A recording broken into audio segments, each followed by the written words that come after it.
بسم الله. إن الحمد لله نحمده ونستعينه ونستغفره ونعوذ بالله من شرور أنفسنا ومن سيئات أعمالنا. من يهده الله فلا مضل له ومن يضلل فلا هادي له، وأشهد أن لا إله إلا الله وحده لا شريك له، وأشهد أن محمدا عبده ورسوله. يا أيها الذين آمنوا اتقوا الله حق تقاته ولا تموتن إلا وأنتم مسلمون. يا أيها الناس اتقوا ربكم الذي خلقكم من نفس واحدة وخلق منها زوجها وبث منهما رجالا كثيرا ونساء، واتقوا الله الذي تساءلون به والأرحام إن الله كان عليكم رقيبا. يا أيها الذين آمنوا اتقوا الله وقولوا قولا سديدا يصلح لكم أعمالكم ويغفر لكم ذنوبكم، ومن يطع الله ورسوله فقد فاز فوزا عظيما. وإن خير الكلام كلام الله، وخير الهدي هدي محمد صلى الله عليه وسلم، وإن شر الأمور محدثاتها وكل محدثة بدعة وكل بدعة ضلالة وكل ضلالة في النار.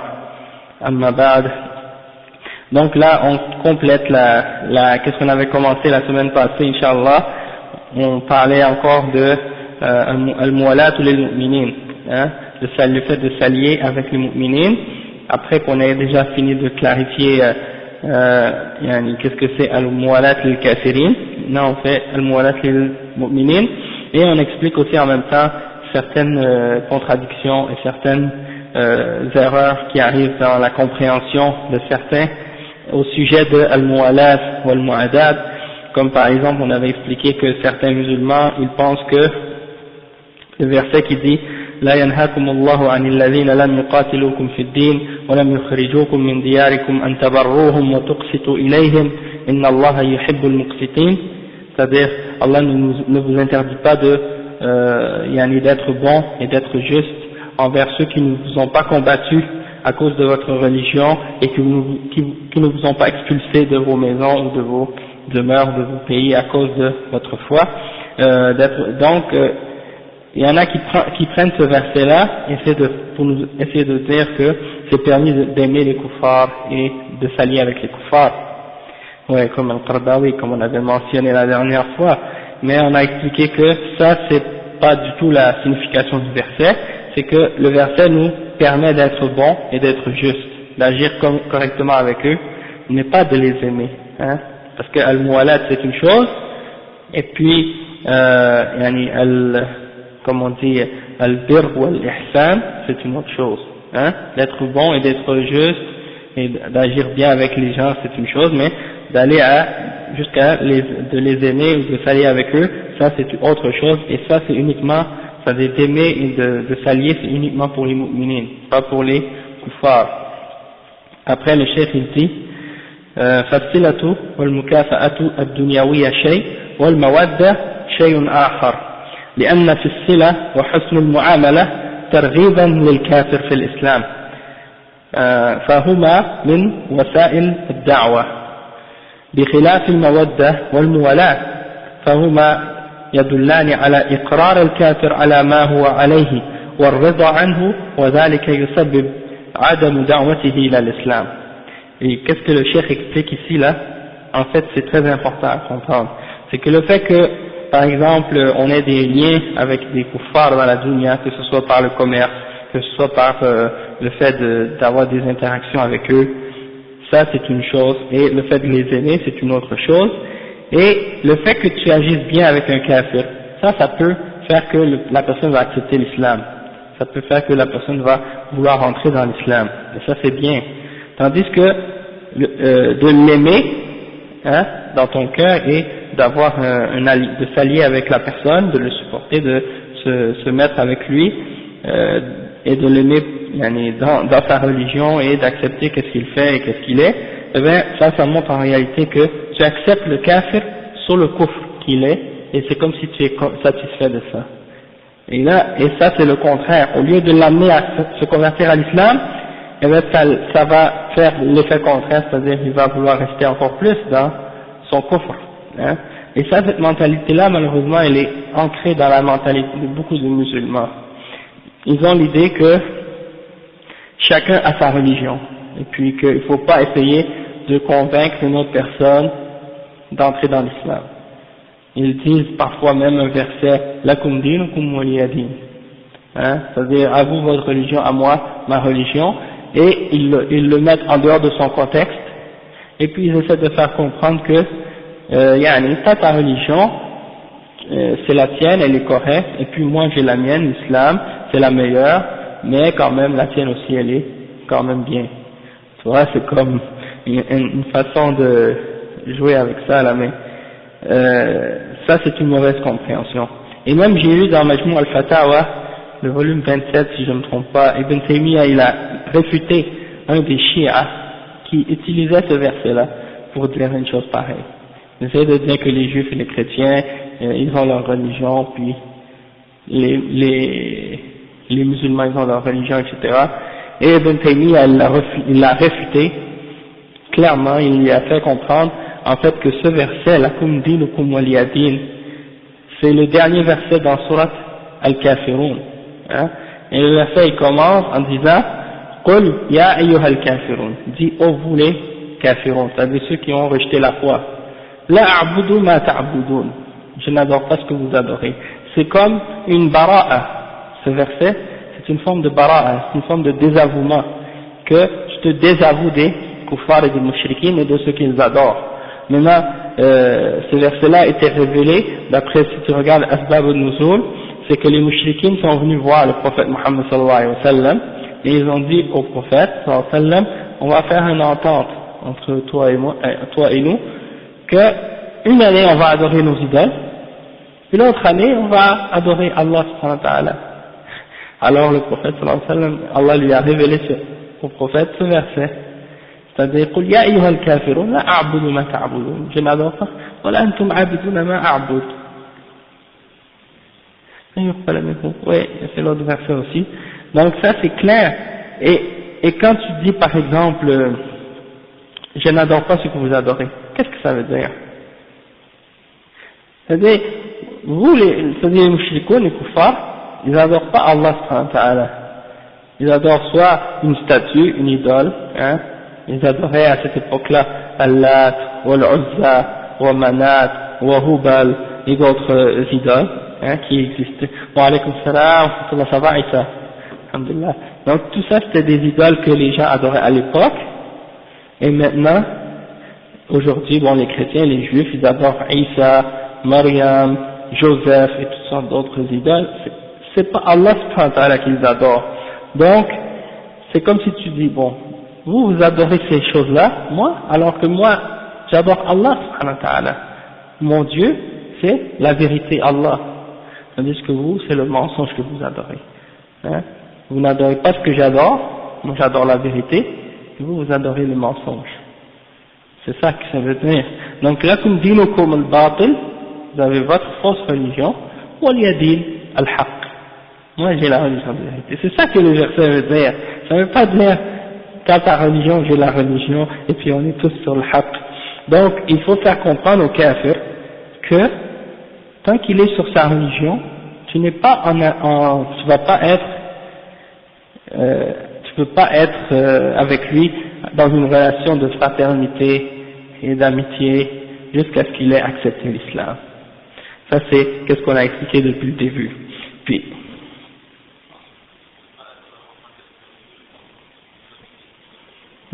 l'amitié c'est la même chose, parce que l'amitié c'est d'avoir de l'amour et de l'affection pour la personne. Ça c'est uniquement pour les mu'minines. Pour le kafir, tu peux être bon avec lui, tu peux agir correctement et juste avec lui, mais pas avoir d'amitié avec lui. Allah subhanahu wa ta'ala dit dans le Coran, لا تجد قوما يؤمنون بالله واليوم الآخر يوادون من حاد الله ورسوله ولو كانوا آباءهم أو أبناءهم أو إخوانهم أو عشيرتهم. Ok, donc ça veut dire que tu trouveras pas personne qui croit en Allah subhanahu wa ta'ala et au jour dernier, qui prennent pour amis ou qui aiment ceux qui se sont opposés à Allah et à son messager, même si c'était leur père, leur frère ou leurs proches de leur famille. Donc ça veut dire même tes proches parents, la relation que tu dois avoir avec eux doit se baser sur l'iman. Tu dois être avec eux selon une relation de wala et bara, c'est-à-dire si tes proches ton père et ta mère et tes parents sont des mu'minines, tu vas les s'allier avec eux, tu vas les aimer. Mais s'ils ne sont pas des mu'minines, alors là tu vas être bon avec eux, tu vas agir correctement et juste avec eux, sauf que tu vas pas les aimer de la même façon que tu aimes les mu'minines.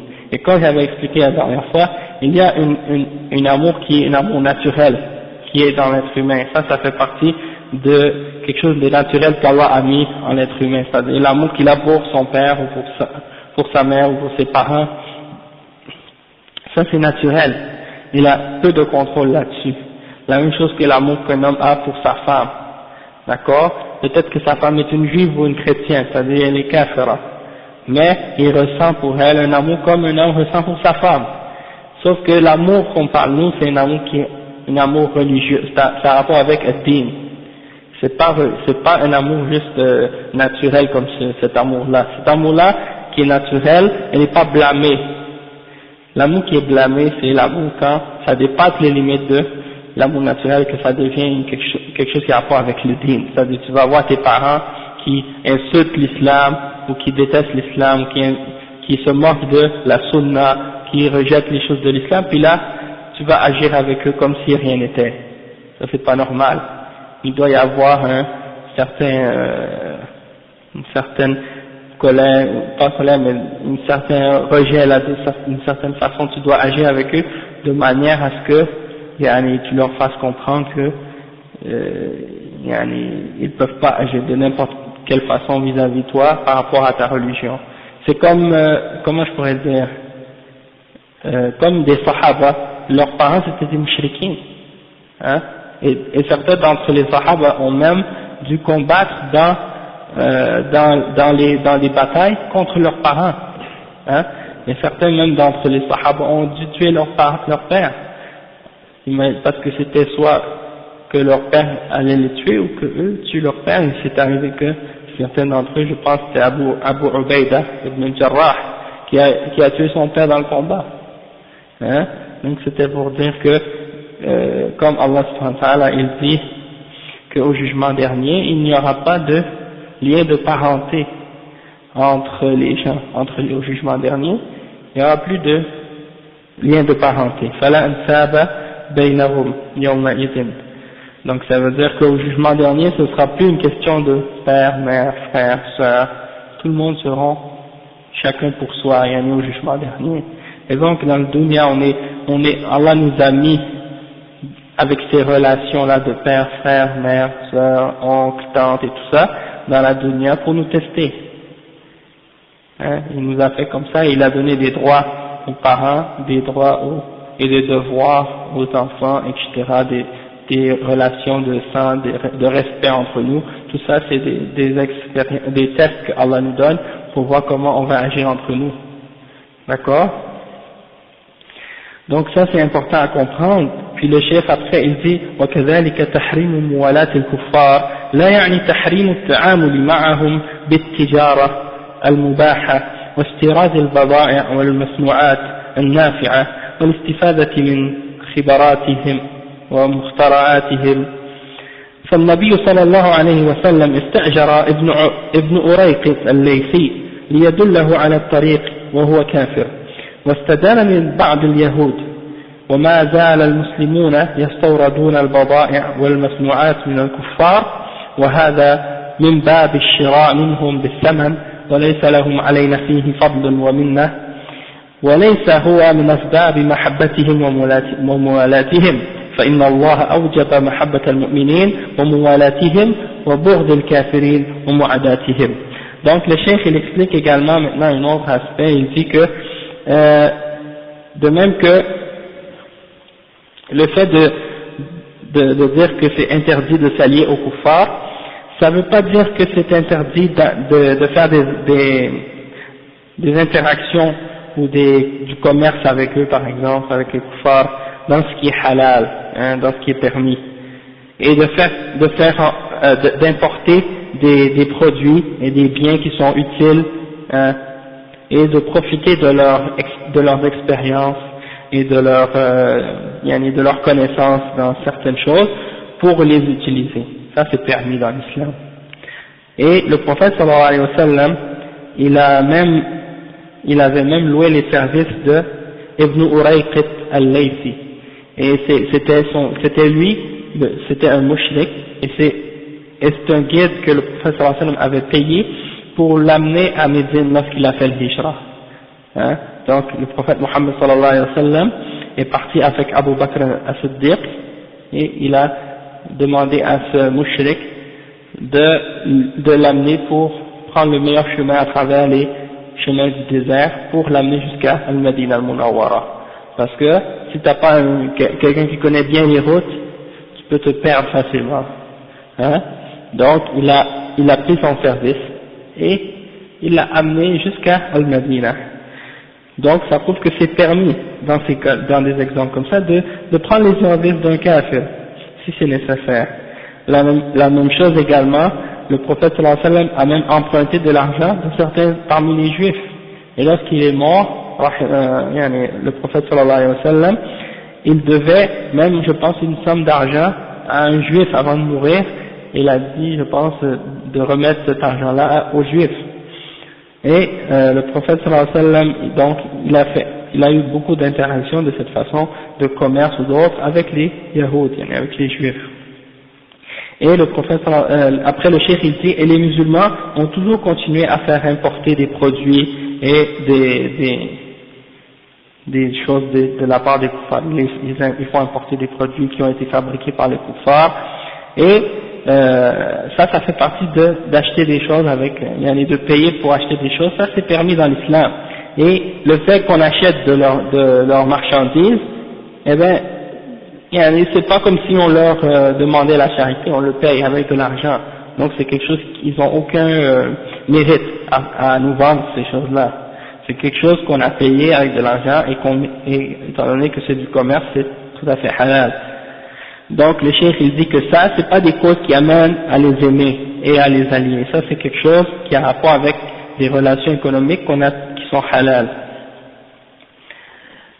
Et des exemples de ça aujourd'hui, parce que c'est ça que je voulais mentionner, la question de boycotter certains produits des kuffars, que ce soit des juifs ou des américains ou des autres pays musulmans. Il y en a des musulmans qui disent que par exemple t'as pas le droit d'acheter certains produits de certains kuffars. Et puis ça m'est arrivé même une fois, je me souviens, j'étais dans la rue, je buvais un Pepsi. Et il y a un frère qui est venu me voir, il me dit, Akhi, pourquoi tu bois du Pepsi? C'est haram. Et là, moi, j'étais étonné, tu vois. J'ai dit, Akhi, il n'y a pas de l'alcool dans le Pepsi. Comment tu peux dire que c'est haram? Et là, il me dit, mais parce que tu sais que Pepsi, ça veut dire pay every penny to save Israel ou quelque chose comme ça. Pepsi, pay every penny to Israel ou quelque chose comme ça. Moi je sais pas où est-ce qu'ils ont trouvé cette compréhension-là, Allahu A'lam. Mais moi je lui ai dit, Akhi,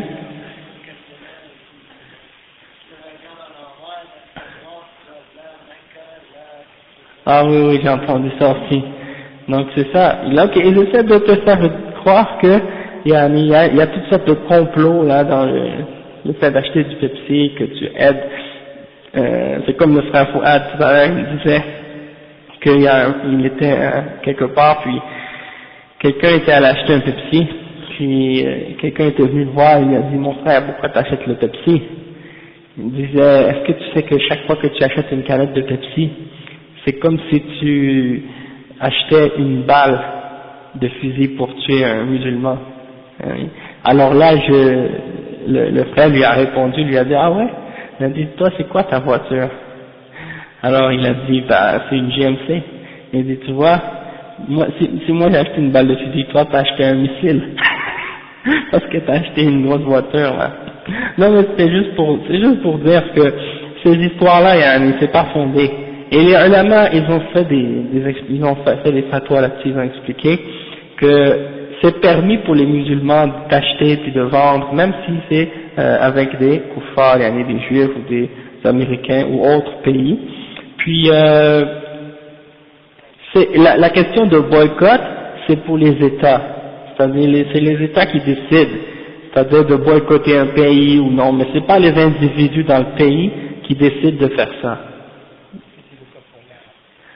Ouais, comme pour le Danemark. C'est un État, c'est un pays. Ouais, c'est un pays. Exactement. Oui, c'est ça, exactement. C'est pas au pays, c'est pas aux individus de faire les groupes et à dire bon, nous on appelle toute la population à boycotter telle ou telle compagnie ou tel produit. Ça, c'est des choses qui doivent être décidées par les chefs d'État, les dirigeants des musulmans, et c'est eux qui doivent dire, par exemple, on n'achète plus de ce pays, on ne fait plus de ces choses-là. C'est pas aux gens de faire ça d'eux-mêmes. Ouais, ben c'est ça, ils font ça. Les terroristes, bien entendu, ils font ça de leur propre tête. Quand ils décident de faire sauter les choses, ils font pas ça avec la permission. Exactement, des groupes isolés qui font ça de leur propre part. Mais une chose, par contre, c'est que le fait de dire, par exemple, wa alaykoum salam, wa rahmatullahi wa barakatuh, c'est parce que, je ne sais pas si vous êtes au courant, mais il y a des groupes socialistes, communistes au Québec, en Amérique, en Europe, qui sont anti-américains. Ils ne sont même pas des musulmans, mais ils détestent l'Amérique parce que, soi-disant, c'est capitaliste. Puis, il y a beaucoup de ces groupes musulmans-là qui s'allient avec ces socialistes-là, ouais, avec ces koufars-là. Je ne sais pas en quel pays. Ouais, mais ils s'allient avec les socialistes parce qu'ils sont sur la même ligne de pensée qu'eux. Même ici à Montréal, quand ils font les manifestations là, au centre-ville, ils sont toujours en train de chercher le support de ces organisations socialistes pour marcher avec eux dans la rue, que ce soit contre des injustices dans des pays musulmans, ou que ce soit comme quelque chose comme ça, une cause humaniste ou je sais pas quoi. Eux, les koufars, ils font ça, soi-disant, au nom de l'humanisme, au nom du socialisme, au nom de l'égalité ou d'autres trucs, et les musulmans, ils vont marcher avec eux. Et ils leur disent jamais un seul mot sur l'islam. Ils leur disent jamais, vous devez accepter l'islam, vous devez croire en Allah. Donc c'est une cause, quand tu regardes ça, tu te dis, mais on dirait qu'ils mettent la religion de côté, puis ils disent, on va juste se baser sur la cause, on va pas se baser sur le message qui est derrière. Et ça, c'est dangereux. Donc, la question d'acheter ou de vendre comme au Danemark, qu'est-ce qui est arrivé au Danemark? L'histoire des caricatures et tout, c'était pas le gouvernement danois qui a publié ces caricatures-là, c'est un journal. Donc, le fait que le journal ait publié ces choses-là, pourquoi on devrait boycotter le fromage ou d'autres marchandises, parce que un journal a publié ça dans ce pays-là. Et si on savait tout ce que ces koufars disent et font contre l'islam dans le monde, on n'achèterait plus rien. Et puis la plupart des produits, comme par exemple, on parle du Pepsi, et puis pourtant, il y a d'autres produits, la plupart c'est des juifs qui les fabriquent, et si tu devrais dire on va plus les acheter, alors que c'est tout à fait halal, dans ce cas-là, on ne pourrait plus acheter grand chose. Donc ça c'est un point qui est important à mentionner, c'est pour ça que je voulais mentionner ça. Le fait d'acheter ces marchandises-là, ça ne veut pas dire qu'on aime les koufars, ça ne veut pas dire qu'on s'allie avec les koufars. Exactement, on paye pour avoir la marchandise et on reçoit la marchandise en échange. Et eux ils achètent de nous également, c'est pas comme si ils achetaient pas de nous du tout. D'accord? Et après, le cheikh il dit parce que Allah subhanahu wa ta'ala a ordonné aux croyants, ou a fait que c'est obligatoire pour les croyants d'aimer et de s'allier aux croyants, et que c'est obligatoire de détester et de s'opposer et de se désavouer des kuffars, des mécréants. Et le cheikh il mentionne certains versets, il dit قال الله تعالى إن الذين آمنوا وهاجروا وجاهدوا بأموالهم وأنفسهم في سبيل الله والذين آووا ونصروا أولئك بعضهم أولياء بعض إلى قوله تعالى والذين كفروا بعضهم أولياء بعض إلا تفعلوه تكن فتنة في الأرض وفساد كبير. قال الحافظ ابن كثير ومعنى قوله إلا تفعلوه تكن فتنة في الأرض وفساد كبير أي إن لم تجانبوا المشركين وتوالي المؤمنين وإلا وقعت فتنة في الناس وهو التباس الأمر واختلاط المؤمنين بالكافرين فيقع بين الناس فساد منتشر عريض طويل. قلت وهذا ما حصل في هذا الزمان والله المستعان. Donc le chef il mentionne un verset dans le Coran qui dit et ceux qui ont cru et qui ont émigré et qui ont fait le djihad avec leurs biens et leurs personnes dans le chemin d'Allah, et ceux qui ont protégé et défendu la cause d'Allah subhanahu wa ta'ala, alors ceux-là sont les alliés les uns des autres, jusqu'à ce que Allah subhanahu wa ta'ala dise et ceux qui ont mécru, ils sont alliés les uns des autres, et si vous ne faites pas ça, c'est-à-dire si vous désavouez pas des kuffars et que vous alliez pas avec les mu'minin, il y aura une fitna sur la terre et un grand désordre.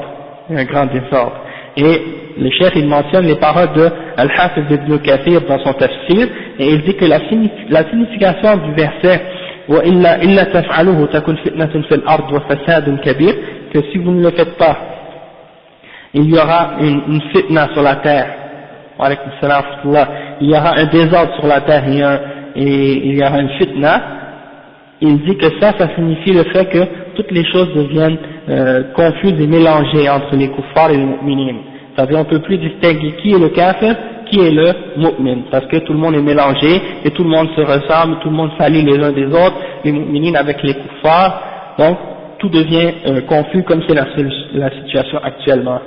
C'est-à-dire tu rentres quelque part maintenant, tu ne peux plus savoir qui est mu'min, qui est kafir, parce que quand tu regardes les musulmans, de l'apparence extérieure, c'est comme si tous se ressemblent. Donc, quand la situation devient comme ça, c'est ce que Allah subhanahu wa ta'ala dit, إِلَّا تَفْعَلُوا فَكُنْ فِتْنَةٌ فِي الْأَرْضِ وَفَسَادٌ كَبِيرٌ. Donc, il est nécessaire que les musulmans se distinguent des kuffars.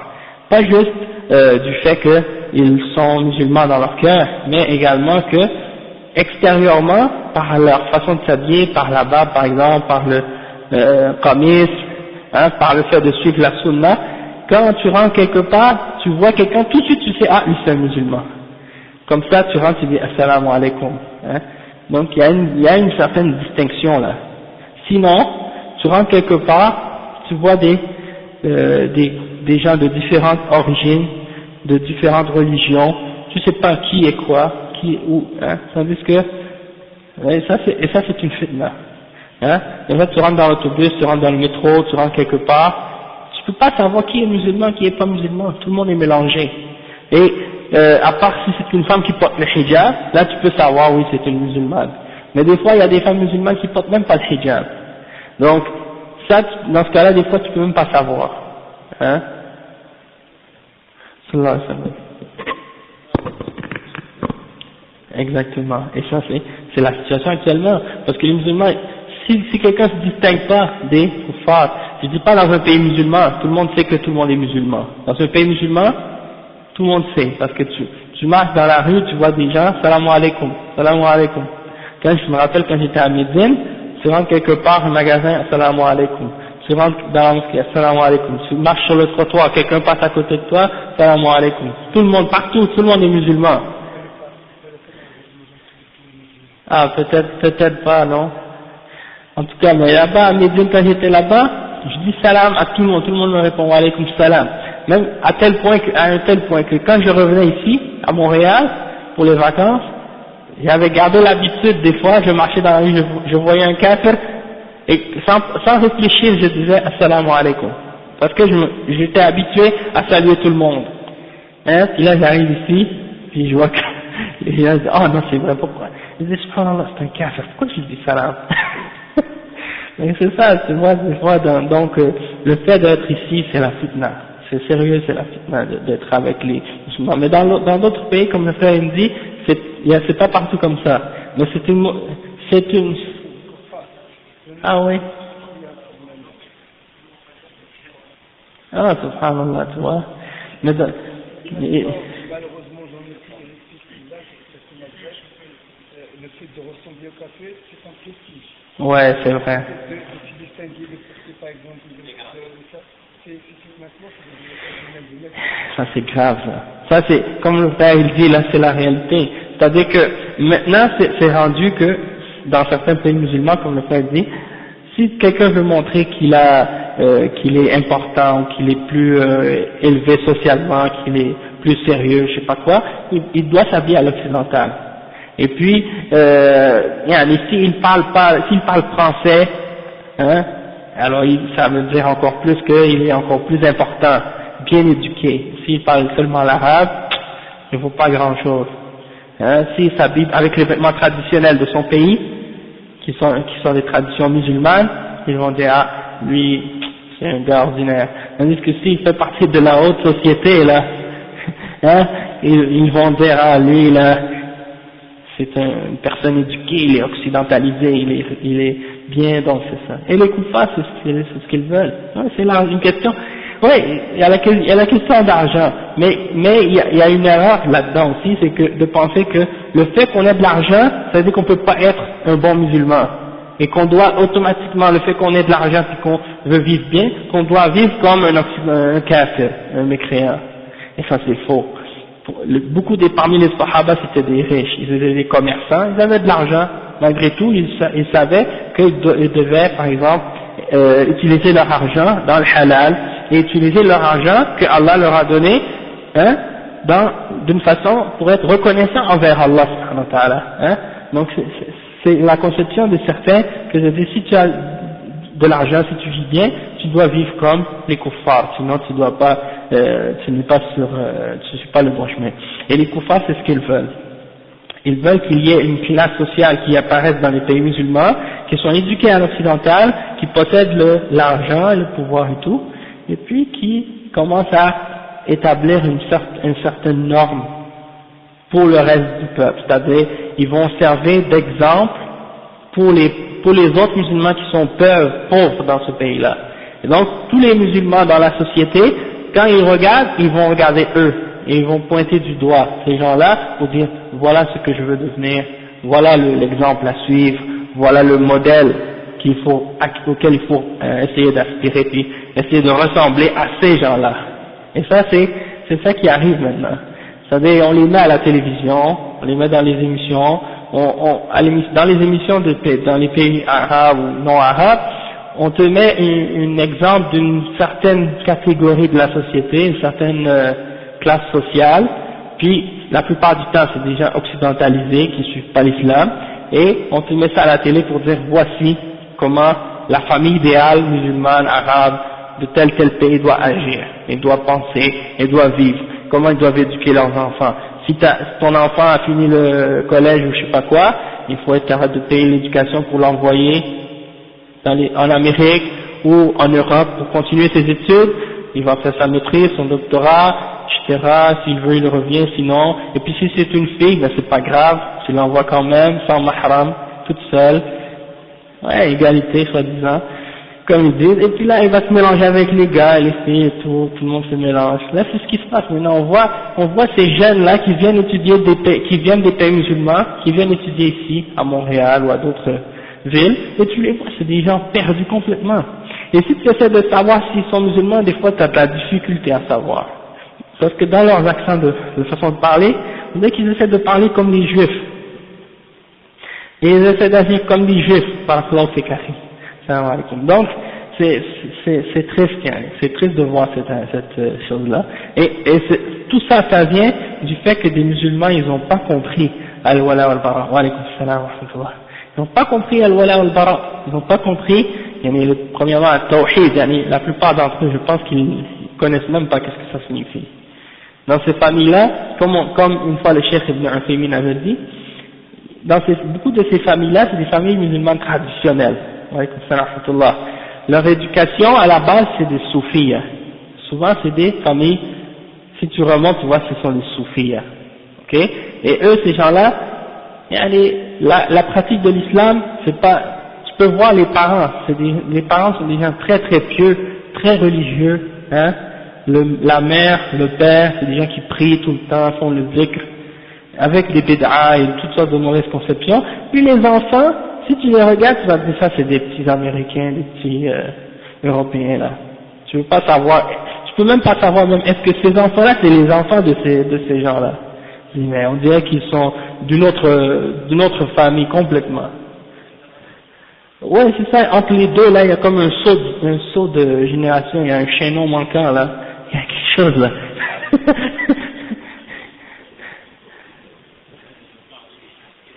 Non. Ah oui, il y en a des jeunes, là, comme ça, là-bas, qui sont perdus, malheureusement. Ouais. Donc ça, c'est l'effet de l'occidentalisation dans les pays musulmans, là. Puis, en Afrique, en Afrique du Nord, de l'Est, de l'Ouest, du Sud, partout, là. Et même chez les koufars, les autres, il y en a, pas juste les musulmans, même les koufars, l'occidentalisation, même en Chine, là. Ça se passe, c'est même pas des musulmans. Mais il y en a aussi des musulmans en Chine. Mais même chez ceux qui sont pas musulmans, là, chez les bouddhistes ou les autres, là. Tu vois qu'il y a des Chinois qui se font opérer les yeux, là, pour plus avoir les yeux plissés, là. Parce qu'ils veulent ressembler à des Américains ou des choses. Dans la langue, oui, j'ai entendu des trucs comme ça aussi. Ouais, les Noirs, pas juste les Haïtiens, même les musulmans dans les pays africains, là, qui se font défriser les cheveux, puis ils se font même, des fois ils se frottent la face avec un savon spécial, là, pour devenir blanche. C'est vrai, il y a des savons qui vendent dans les pays musulmans, mais même ici, là, quand une femme qui est foncée, là, elle veut devenir plus pâle, elle se frotte la peau avec ce savon-là pour essayer de se faire pâlir la peau. Parce que des crèmes et des fois des savons ou des crèmes, et c'est très toxique, c'est très corrosif, là. C'est vraiment, puis ça fait un effet. Ah oui, c'est très mauvais. Le cancer de peau et tout, là. Donc c'est ça, c'est juste. Et le reste du corps reste foncé, c'est vrai. La femme, tu la vois avec un visage tout pâle, et sa main foncée, le reste de son corps est resté la même couleur. Mais yughayyiruna khalq Allah, ça c'est le verset 1. Ça c'est les gens qui veulent changer la création d'Allah. On s'est peut-être éloigné un peu, mais tout ça c'est relié avec notre sujet quand même. Tout ça toujours dans le contexte le fait de voir que il faut que les gens ont cette conception-là aujourd'hui, et ça c'est uniquement à cause que les musulmans, on est dans une période de faiblesse. Parce que laissez-moi vous dire que lorsque les musulmans étaient dans la période de force dans l'histoire, c'était le contraire. C'est les koufars qui voulaient ressembler aux musulmans, et qui voulaient essayer de parler l'arabe, et qui même ouais, quand j'ai lu que quand il était rentré en Égypte, il s'est déclaré lui-même qu'il était musulman, Napoléon. Puis il a essayé de tromper il essayait même de tromper les musulmans en disant que il accepte l'islam, puis il croit en l'islam et tout, mais bien entendu, c'était clair que c'était pas vrai. Donc c'est juste pour vous donner un exemple de tout ça. Et puis donc c'est important de voir qu'il faut revenir au fondement de l'islam. Il faut revenir aux principes de la religion musulmane, il faut enseigner ces principes-là à nos frères, à nos sœurs, il faut leur faire réaliser qu'on ne peut pas continuer de cette façon-là. On peut prendre des koufars, tout le bien, tout ce qui est halal, c'est permis de le prendre, mais le fait qu'on prenne, que ce soit des choses technologiques, ou qu'on étudie dans les universités pour apprendre des choses qui sont nécessaires pour les musulmans, le fait qu'on apprenne ces choses-là, ça ne veut pas dire qu'on va aller jusqu'à prendre leurs croyances et apprendre leurs habitudes et leur mode de vie. Eux, ils peuvent garder leur coffre et leurs mécréances et leurs égarements, et nous, on va profiter de tout ce qui est positif et tout ce qui est bon dans leur société. Eux, ils essaient de nous dire, si tu prends, tu dois prendre tout, le bien et le mal, de qu'est-ce qu'on a dans notre civilisation ou dans notre soi-disant société. C'est-à-dire, si tu prends la science, tu dois prendre tout ce qui vient avec, les croyances, les idées, les modes de vie, l'égalité, soi-disant entre les hommes et les femmes, la liberté, tout ce qui est kufr. Mais nous, on leur répond à ces gens-là, on peut prendre qu'est-ce qui est bien, qu'est-ce qui est bénéfique, qu'est-ce qui est positif, qu'est-ce qui est en accord avec notre religion, on l'accepte, on va le prendre et on va en profiter. Et on va même l'améliorer, et le faire avancer, et le purifier.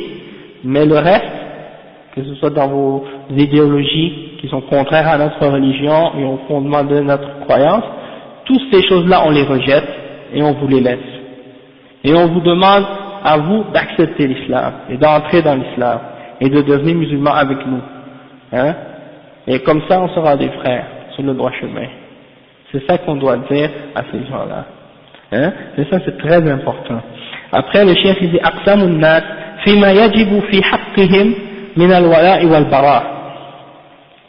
Les catégories de personnes, comment on divise les gens par rapport à qu'est-ce qui est obligatoire à leur sujet dans la question de al-wala wal-bara, c'est-à-dire de s'allier et de se désavouer de certaines personnes.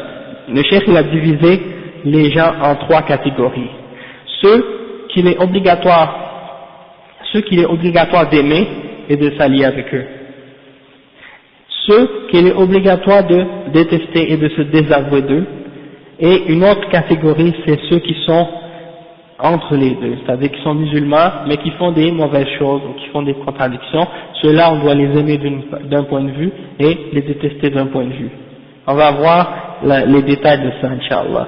Donc le cheikh il dit الناس في الولاء والبراء على ثلاثة أقسام. القسم الأول من يحب محبة خالصة لا معاداة معها. وعليكم السلام ورحمة الله وبركاته. وهم المؤمنون الخلص من الأنبياء والصديقين والشهداء والصالحين وفي مقدمتهم رسول الله صلى الله عليه وسلم، فإنه تجب محبته أعظم من محبة النفس والوالد والناس أجمعين، ثم زوجاته أمهات المؤمنين وأهل بيته الطيبين وصحابته الكرام خصوصا الخلفاء الراشدين وبقية العشرة والمهاجرين والأنصار وأهل بدر وأهل بيعة الرضوان، ثم بقية الصحابة رضي الله عنهم أجمعين، ثم التابعون والقرون المفضلة وسلف هذه الأمة وأئمتها كالأئمة الأربعة. Donc le cheikh ici, il explique, il dit que la première catégorie de gens, c'est ceux qu'on doit aimer absolument et complètement, et qu'on ne doit pas du tout détester en aucune façon, et ce sont premièrement tous les purs et les croyants parmi les prophètes et les messagers d'Allah, et ceux qui ont été véridiques, ceux qui ont été les shuhada et ceux qui ont été pieux, ceux-là on doit les aimer. Et premièrement le prophète Muhammad sallallahu alayhi wa sallam, il est obligatoire de l'aimer, et on doit l'aimer plus qu'on doit s'aimer nous-mêmes. C'est-à-dire on doit aimer le prophète Muhammad sallallahu alayhi wa sallam plus que nous-mêmes, plus que notre enfant, plus que nos parents, plus que tous les êtres humains sur la terre. D'accord? Donc ça c'est très important. Et ensuite ses femmes, ses épouses, hein, les mères des croyants, et les gens de sa maison, sa famille proche. Ensuite ses sahaba, et en particulier les 4 khulafa ar-rashidin, et les 10 autres à qui on a promis le paradis, et également les muhajirin et les ansar, muhajirun, ceux qui ont fait le hijra, et les ansar, les habitants de Al-Madina, les gens de Badr, ceux qui ont participé à la bataille de Badr, et ceux qui ont fait le bay'at al-Ridwan, hein, ceux-là, également le reste des sahaba, surtout les autres sahaba, on doit tous les aimer et s'allier avec eux, de même que les tabi'in, les tabi'un, ceux qui ont suivi, ceux qui ont été les élèves des sahaba, qui ont cru et qui ont cru en l'islam, puis qui ont vécu à l'époque des sahaba après la période du prophète sallallahu alayhi wa sallam, de même que les salafs de cette umma parmi les imams, comme les 4 imams des mazahib. Et la preuve de ça, c'est dans le verset que Allah subhanahu wa ta'ala, dans lequel il dit قال تعالى والذين جاءوا من بعدهم يقولون ربنا اغفر لنا ولإخواننا الذين سبقونا بالإيمان ولا تجعل في قلوبنا غلا للذين آمنوا ربنا إنك رؤوف رحيم. Donc Allah subhanahu wa ta'ala il dit, et ceux qui sont venus après eux, ils disent, ô notre Seigneur, pardonne-nous ainsi qu'à nos frères qui nous ont précédés dans la foi, et ne mets pas dans notre cœur de la rancune pour ceux qui ont cru. Ô notre Seigneur, c'est toi l'indulgent et le miséricordieux. Donc ça veut dire que on doit faire ce dua pour demander à Allah subhanahu wa ta'ala de nous pardonner, et ainsi qu'à ceux qui nous ont précédés dans la foi.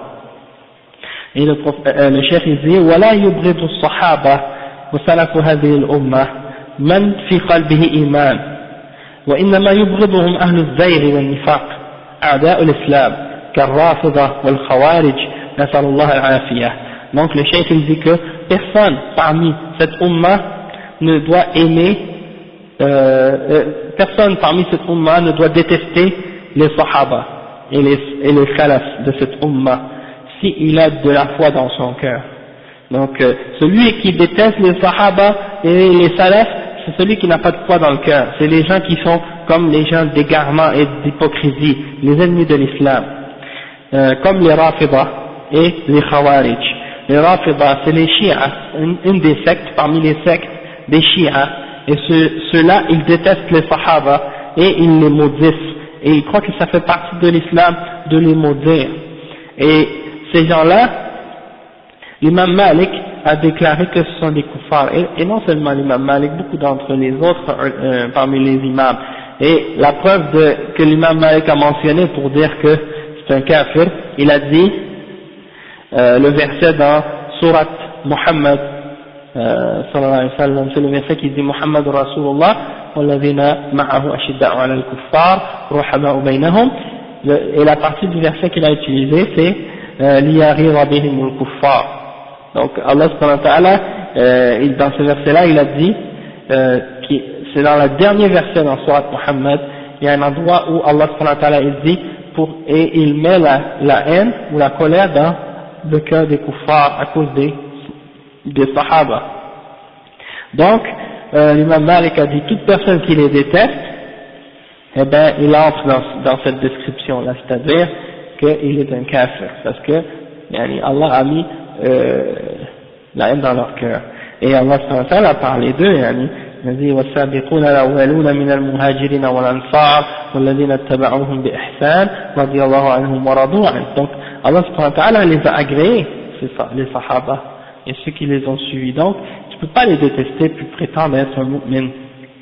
Et il y a beaucoup de citations des ulama à ce sujet-là, et on en a déjà parlé plusieurs fois dans le passé. Donc alhamdulillah, ça c'est une chose qui est claire. Puis après le cheikh il dit والقسم الثاني من يبغض, ça c'est la deuxième catégorie maintenant, من يبغض أو من يبغض ويعادى بغضا ومعادة خالصين لا محبة في معهما، وهم الكفار الخلص من الكفار والمشركين والمنافقين والمرتدين والملحدين على اختلاف أجناسهم. Donc le chef dit, et il y a ceux qu'on doit détester et qu'on doit haïr d'une haine totale et complète, et qu'on ne doit pas aimer d'aucune façon, et ce sont les kuffars clairs, ceux qui sont clairement des non-musulmans, et qui sont par exemple, comme par exemple les mushrikoun, ceux qui sont des gens qui adorent autre que Allah subhanahu wa ta'ala, et al-munafiqun, c'est-à-dire les hypocrites, ceux qui disent qu'ils sont musulmans mais qui détestent l'islam au fond de leur cœur, et al-murtaddin, c'est-à-dire ceux qui étaient musulmans mais qui ont quitté l'islam, qui sont retournés à la mécréance, ou al-mulhidin, ceux qui par exemple ont dévié dans la foi, il y a des choses de ce genre, qui ont quitté la foi ou qui ont nié l'existence d'Allah subhanahu wa ta'ala ou nié certains de ses attributs, ceux-là sont des malahida. Donc ces gens-là, on doit les détester. Et il y a parmi ces gens-là également, comme certains ulama ont mentionné également, toute personne qui croit en un système ou une idéologie qui est contradictoire aux principes fondamentaux de l'islam. Donc si par exemple il dit quelqu'un qui croit au fondement du communisme ou à la laïcité ou par exemple à des systèmes de ce genre qui sont opposés à l'islam, qui rendent halal ce qui est haram et qui rendent haram ce qui est halal, tous ces gens-là sont considérés comme étant des kuffars également. D'accord? Ça c'est très important de comprendre que quelqu'un qui prétend croire à un système de ce genre et qui se dit musulman, eh bien il quitte l'islam. Et le chef il dit les versets qu'on a mentionnés tout à l'heure. كما قال تعالى لا تجد قوما يؤمنون بالله واليوم الآخر يوادون من حاد الله ورسوله ولو كانوا آباءهم أو أبناءهم أو إخوانهم أو عشيرتهم. Tu ne trouveras pas un peuple qui croit en Allah et au jour dernier, qui aiment et qui prennent pour amis ceux qui s'opposent à Allah et à son messager, même si c'était leur père ou leurs enfants ou leurs frères ou leurs proches. Dans un autre verset, Allah subhanahu wa ta'ala il dit, قال تعالى عائبا على بني إسرائيل ترى كثيرا منهم يتولون الذين كفروا لبئس ما قدمت لهم أنفسهم أن سخط الله عليهم وفي العذاب هم خالدون لو كانوا يؤمنون بالله والنبي وما أنزل إليهم ولو كانوا يؤمنون بالله والنبي وما أنزل إليه ما اتخذوهم أولياء ولكن كثيرا منهم فاسقون. Donc Allah subhanahu wa ta'ala il a dit en blâmant les juifs Bani Israël, il a dit tu vois la plupart d'entre eux s'allier aux mécréants et quelle mauvaise chose ils ont préparé pour eux-mêmes de la colère d'Allah subhanahu wa ta'ala contre eux et ils seront dans un châtiment pour l'éternité. Et s'ils avaient vraiment cru en Allah subhanahu wa ta'ala et en ce qui est au prophète et en ce qu'Allah lui a révélé, il ne les aurait pas pris pour alliés. Mais la plupart d'entre eux sont des pervers. C'est-à-dire si les juifs, ils auraient vraiment cru en Allah et au prophète et en ce qui a été révélé sur lui, ils n'auraient pas pris les kuffars comme alliés. Parce que les kuffars, les juifs, qu'est-ce qu'ils faisaient au temps du prophète sallallahu alayhi wa sallam souvent? Ils allaient voir les mouchriquins, c'est-à-dire les gens qui adorent les idoles, et ils leur disaient, vous êtes mieux guidés que les musulmans. Vous imaginez, subhanallah. Donc, c'est comme s'ils essaient d'encourager les mouchriquins dans l'idolâtrie. Alors que les musulmans qui appellent au tawhid et qui croient aux mêmes bases et aux messagers, et aux prophètes et aux livres, et la même chose qui sont les fondements de messages de tous les autres messagers comme Moussa et Ibrahim et tous les autres, eux ils les rejettent et ils se moquent et ils disent que les mouchriquins sont mieux guidés que eux. Donc ça c'est un exemple comment ces gens-là agissaient. Donc même eux étaient ordonnés de s'allier aux croyants. Et ils acceptaient l'islam et de s'allier aux mu'minines, mais ils ne faisaient pas ça. Donc ça c'est un exemple qui montre que si Allah les a blâmés, eux, les juifs, eh bien ce blâme-là, il retourne contre nous si nous on agit de la même façon que les juifs. C'est-à-dire, des fois il y a des musulmans, ils lisent un verset dans le Coran qui blâme les juifs ou qui blâme les kuffars ou les mouchriquins et ils s'imaginent que ce blâme-là c'est uniquement pour eux. Et ils ne comprennent pas qu'en réalité, le blâme que Allah a fait aux autres peuples qui étaient là avant nous, c'est une leçon pour nous également, pour pas qu'on fasse la même chose qu'eux, et pour pas qu'on les imite dans l'égarement qu'ils ont suivi. Donc, c'est-à-dire, si par exemple aujourd'hui, on fait la même chose que les Juifs faisaient à leur époque, ben le blâme qui existe dans le Coran ou dans la Sunna au sujet des Juifs, eh bien, il s'applique à nous également si on suit leur exemple. Et c'est pour ça que aujourd'hui, par exemple, beaucoup de musulmans qui critiquent les Juifs et qui attaquent les Juifs pour toutes sortes de raisons, eh bien, ils ont les mêmes caractéristiques que ces Juifs-là, si tu les regardes. Et comment que... Oui, on a le droit, mais dans le haqq, et il faut que tu sois toi-même sur le din pour pouvoir dire que eux sont égarés. Tu comprends ce que je veux dire? Si toi-même tu es égaré, puis tu critiques les égarés, c'est comme si tu te critiques toi-même. Tu comprends? Tu comprends ce que je veux dire?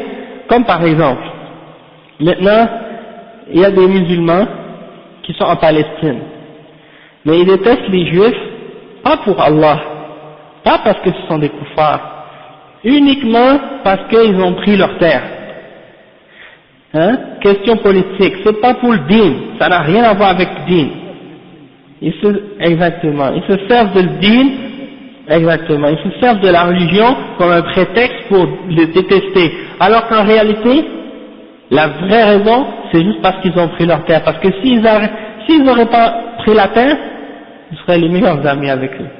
Et c'est une question juste pour le dunya, Et pour parce que eux ils ont de l'argent, ils ont ci, ils ont ça, ils ont la terre et tout ça, c'est juste ça la raison.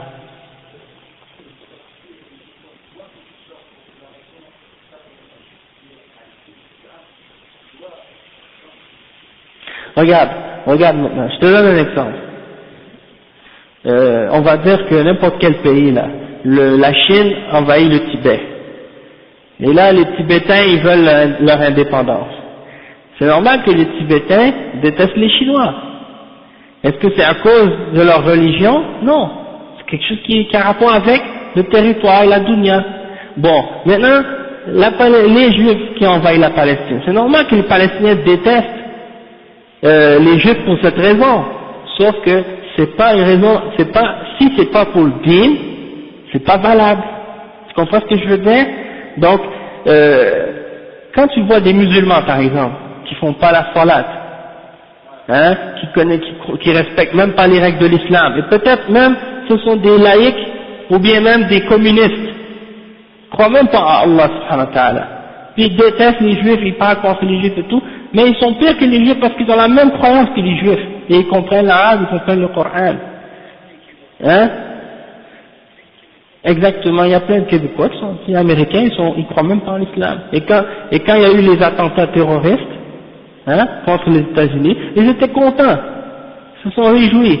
Et puis, oui, exactement. Et c'est les Québécois, ils sont même pas des musulmans. Donc c'est juste pour vous dire que le fait de faire ces choses-là ou de prendre ces positions-là, ça n'a rien à voir avec l'islam nécessairement. Il faut que, et c'est pour ça que le prophète sallallahu alayhi wa sallam a dit, Ya Rasulallah, celui qui se bat pour sa fierté, celui qui se bat pour montrer qu'il est courageux, est-ce que ça c'est fisabilillah? Le prophète sallallahu alayhi wa sallam a dit non, ça c'est pas fisabilillah. Le seul combat qui est fisabilillah, celui qui est pour le combat d'Allah, c'est celui qu'on fait pour élever la parole d'Allah subhanahu wa ta'ala.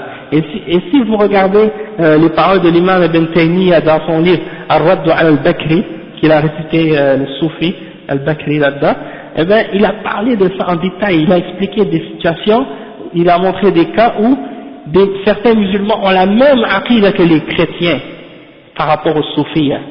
Ils ont la même aqida que les chrétiens, ils ont la même aqida que les juifs, ils suivent la même voie que les juifs dans leur égarement, et ils détestent les juifs uniquement parce que les juifs avaient plus d'argent qu'eux, ou parce qu'ils sont meilleurs dans la dunya qu'eux. Donc c'est une haine qui est basée sur des intérêts matériels, mais pas qui est basée, jalousie, exactement. C'est juste pour la jalousie. C'est pas basé sur autre chose que ça. Allah musta'an. Donc c'est pour ça, le fait de détester les juifs, c'est pour le din. C'est pour ça quand j'ai lu par exemple que Qardawi par exemple, qui a critiqué l'entente de paix avec les juifs, et qui a blâmé Cheikh Ibn Baz, parce que Cheikh Ibn Baz, rahimahullah, avait dit que oui, c'est permis pour les juifs, pour les musulmans, de faire une entente avec les juifs pour reprendre une partie de leur territoire, hein, et puis de faire la paix avec eux pour ça, parce que le prophète sallallahu alayhi wa sallam a fait des ententes avec les mouchriquins à son époque, et il a fait la paix avec eux. Donc c'est permis pour les musulmans aujourd'hui de faire la paix avec des juifs pour reprendre une partie du territoire, puis pour établir leur religion. Qardawi a dit, non, il ne faut pas accepter ces genres d'entente-là, et c'est pas permis de faire la paix avec les juifs. Alors que quand tu lis dans ses fatwas, il dit les juifs et les chrétiens sont nos frères. Hein? Et puis il dit qu'on les combat pas pour la terre, pour la religion, on les combat uniquement pour la terre. Ça veut dire que pour eux, même Hassan al-Banna il disait ça, on les combat pas pour la religion, c'est pas pour une raison religieuse qu'on combat les juifs, uniquement pour le territoire. Donc ça c'est des affaires, ça c'est pas des intérêts, c'est pas des questions ou des choses qu'ils font qui se basent sur le din, c'est des choses uniquement politiques, et ils utilisent ces situations-là pour jouer avec les émotions et les sentiments des musulmans, et à chaque fois qu'il y a un problème, bon, ils ressortent la question à chaque fois. Non, barakallahu fik.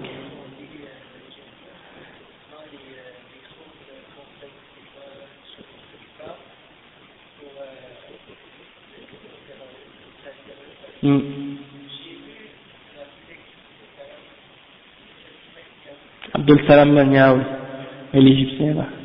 C'est un Ikhwani en passant. C'est un des chefs des Ikhwan Muslimin à Montréal.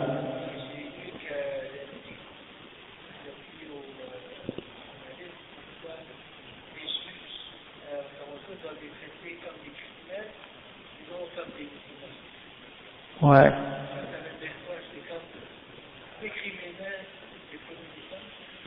Non, c'est pas cette parole-là qu'il a dit, ça n'a pas rapport, c'est pas tellement clair en fait. Peut-être qu'il s'est mal exprimé.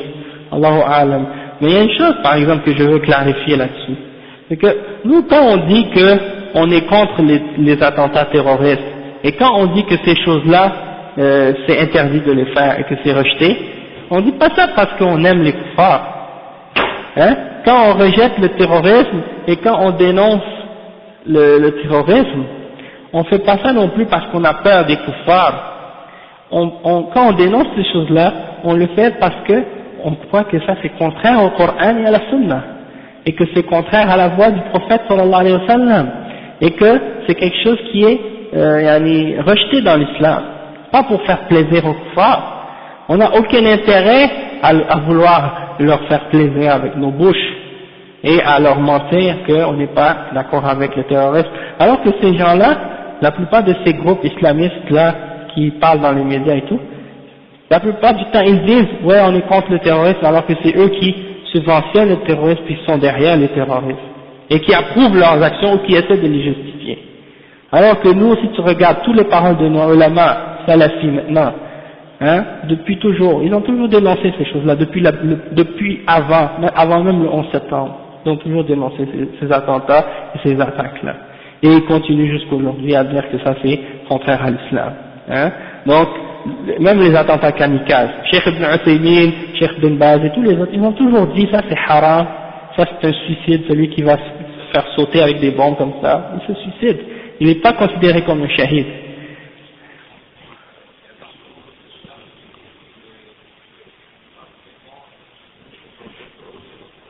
Il n'y a pas d'irtilaf, akhi. Moi, jusqu'à maintenant, mais si tu l'amènes, si tu peux l'apporter, amène-le. Mais parmi les ulama salafiyin qui suivent le Kitab al-Sunnah, il n'y en a aucun. Il n'y en a aucun qui ont eu des doutes là-dessus. Parmi les grands ulama, je parle, bien sûr. Non, pour Palestine, ils sont. Pour Palestine, c'est interdit. Même en Palestine, c'est interdit.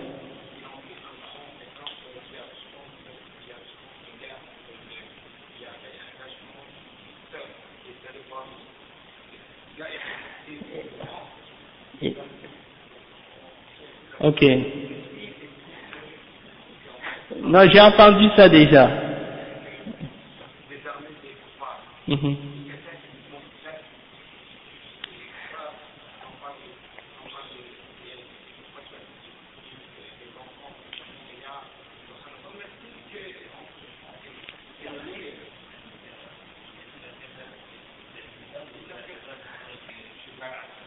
Ouais. Non, ça, l'intention, c'est une chose. Mais moi, je dis pas seulement, comme les ulama n'ont pas dit ça, c'est pas interdit, les ulama ont dit, les ulama ont pas dit que ça c'est interdit, juste si t'as pas une bonne intention. Ils ont dit que c'est contraire à l'islam de faire ces attentats terroristes là. Que ce soit avec une bonne ou une mauvaise intention, ça change pas parce que l'action n'est pas acceptée. Et l'exemple que certains ont mentionné comme Salman al-Aouda et d'autres là, eh bien, les ulama l'ont réfuté cet exemple-là, avec beaucoup de preuves. Par exemple, celui qui dit par exemple que autant des sahaba, il y en a parmi eux qui sont sautés dans l'armée ennemie et qui savaient qu'ils allaient probablement mourir, ils avaient une grande probabilité qu'ils allaient se faire tuer s'ils sautaient chez l'ennemi et qu'ils allaient, Ibn Azib, peut-être, ok. La réalité c'est que, regarde, même Cheikh Al-Albani par exemple aujourd'hui, quand il a dit que si par exemple quelqu'un il s'en va aller chez l'ennemi et qu'il sait qu'il va être capable d'en tuer une grande partie et de se sacrifier pour ça, ça c'est dans le cas où il y a clairement une armée qui combat une autre armée et qu'ils savent que ceux qui vont être attaqués ce sont les combattants et pas les civils. Ces gens-là qui font les attentats terroristes, ils vont se mettre au plein centre-ville d'une ville où tout le monde est en train de marcher, acheter, vendre, des endroits où les civils sont, c'est pas comme si tu t'en vas aller par exemple, quartier général de l'armée israélienne ou je sais pas quoi là. Tu rentres à l'intérieur dans une caserne où il y a plein de combattants, ou bien tu t'en vas te sacrifier pour en faire partir 100 ou 200, et puis que tu sais que tu vas avoir la victoire par ça. Ok. Mais là, qu'est-ce qu'ils font? C'est pas ça. Ils sont au plein milieu de centre-ville, tuer des innocents, des femmes, des enfants et des citoyens. Et ça c'est le djihad, ça. Où est-ce qu'il est le djihad? Ceux qui vont au travail, ils s'en vont, ils vivent sa petite vie, là. Puis tu s'en vas, non, ça c'est pas le djihad, c'est ça. Là, et ça, aucun parmi les ulama n'ont jamais accepté ça. Et même les exemples que Salman et d'autres, parmi comme Qaradawi, je sais pas qui d'autres encore, qui ont justifié ces attentats-là, les arguments qu'ils ont amenés, tout ça, si tu les mets dans le contexte, tu vois que c'était une armée qui combat en face d'une autre armée, et les rangs sont clairs, on sait qu'il y a un imam, avec un chef de l'armée pour les musulmans, et il y a un État, et il y a une organisation. Aujourd'hui, ces groupes-là qui font ça, ils font ça d'eux-mêmes. On dit 1, 2 ou 3 personnes qui se rassemblent, ils se mettent dans une chambre, ils disent ok, on va faire tel attentat et tout, et donne-moi les bombes et tout ça, et ils s'en vont, ils se font sauter. Demain, un autre groupe d'autres individus qui sont même pas reliés avec le premier, ils vont faire la même chose à une autre place, et self-service, exactement. Et il n'y a pas de, tu vois, donc ça crée quoi? Façade. C'est pour ça que le nom qu'on doit appeler ces gens-là, c'est Jama'atul Fasad, les gens du Fasad. Et cette voie et cette attitude qu'ils ont adoptée, c'est l'attitude des Khawarij, ok? Fasad, c'est le désordre, la corruption. Hein? C'est des gens qui, eux ils se disent Jama'atul Jihad. La réalité c'est qu'ils sont Jama'atul Fasad, comme Cheikh Muqbil a dit. Il dit ces gens-là, il faut qu'on les appelle Jama'atul Fasad. Parce que c'est ça la réalité, ils font le fasad fil ard.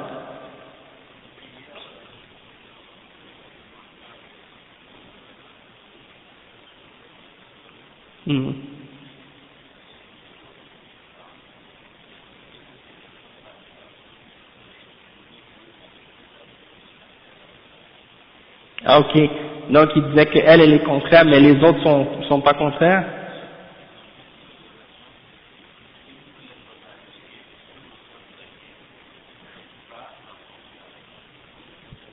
Ça n'a rien à voir. Toutes ces méthodes-là, toutes ces choses-là, les ulama, ils ont dit c'est interdit, même en Irak.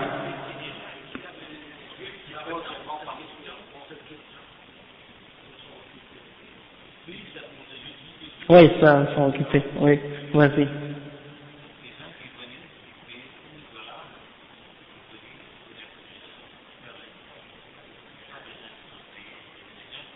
Paye pour y aller.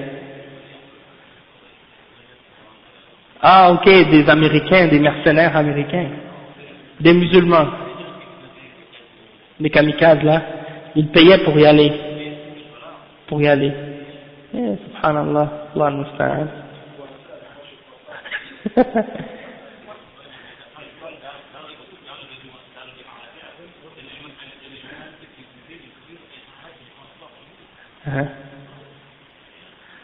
C'est des gens perdus, ya akhi, subhanallah.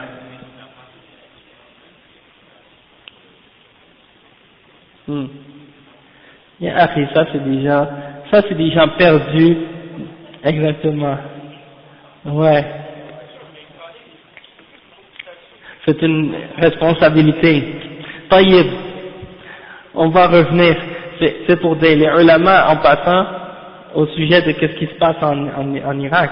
Les ulama ont dit l'obligation des musulmans là-bas maintenant, c'est de laisser les armes et d'établir une sécurité et un ordre dans la société pour être capable d'établir l'islam, faire le da'wah et ramener les musulmans à l'ordre. Parce que il y a eu beaucoup d'injustices et de désordre dans le passé et on n'a pas pu, les ulama étaient pas là, il n'y avait pas de da'wah. Maintenant peut-être qu'il y aura une ouverture. Et c'est ça que j'essaie d'expliquer à certains frères. C'est que comme par exemple au sujet des 17 là qui se sont fait arrêter à Toronto. Subhanallah, je sais pas, je connais pas les détails. Attendez, il y a une chose que je veux vous faire comprendre, c'est que on est ici on a la possibilité de faire da'wah à l'islam, hein, et on nous laisse la porte ouverte pour appeler les gens à l'islam, les musulmans et les kuffars, utilisons cette opportunité qu'on a pour faire connaître aux gens l'islam. Pourquoi ces gens-là, au lieu d'utiliser cette opportunité-là, ils sont ici et pensent juste à faire sauter les gens? Hein, subhanallah, est-ce que le fait de sauter les gens, ça va amener des gens à l'islam? Le but du djihad, fondamentalement, le but du djihad, c'est pour faire le da'wah. Et les ulama ont dit que si on n'a pas besoin de combattre pour faire le da'wah, si tu peux faire le da'wah ouvertement, sans que tu aies à combattre pour le faire, alors tu dois laisser tomber le combat et puis tu dois faire le da'wah. Maintenant on te laisse la porte ouverte pour que tu fasses le da'wah. Ici tu as la liberté, si tu as appelé qui tu veux à l'islam, tu as la liberté de le faire. Pourquoi on n'utilise pas cette opportunité maintenant, hein, alors que ces gens-là nous ont ouvert la porte à le faire? Alhamdulillah, on l'utilise, hein. Les questions maintenant de vouloir faire sauter les gens, ça c'est contraire au manhaj. Et maintenant, alhamdulillah, yani, la voie des ulama qui suivent les salafs, elle est clarifiée. C'est juste que des gens qui veulent suivre les shubuhat et qui sont dans les doutes, eux ils sont dans la confusion au sujet de leur religion. Et si tu leur demandes, chaque fois tu leur demandes, qui parmi les ulama a justifié ça? Qui parmi les ulama a dit qu'est-ce que tu dis? Et ils peuvent pas te sortir aucun nom. Parce que, justement, ils savent qu'ils n'ont pas personne qui sont d'accord avec eux là-dedans. Parmi les ulama. Tu vas faire ton propre ijtihad.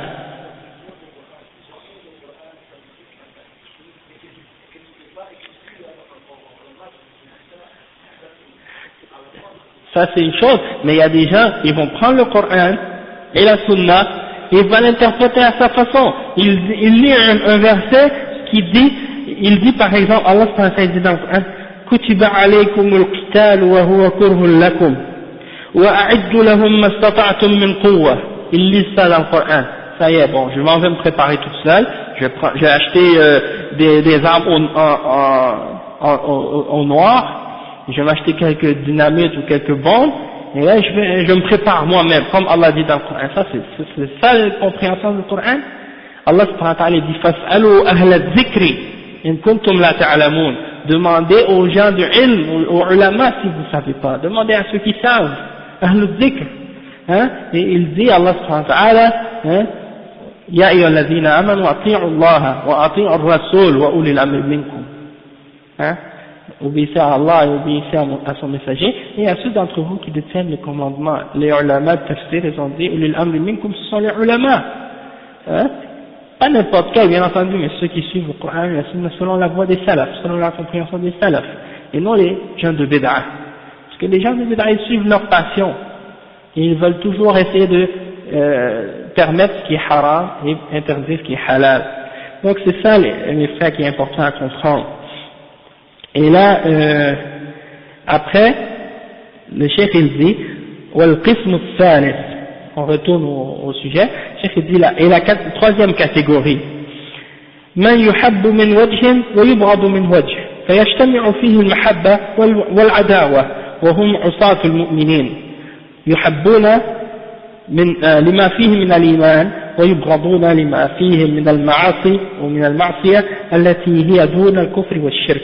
Donc le cheikh il dit que la troisième catégorie, ce sont ceux qu'on aime d'un certain point de vue et qu'on déteste d'un certain point de vue, parce qu'ils ont réuni en eux-mêmes l'amour et la haine ou l'opposition.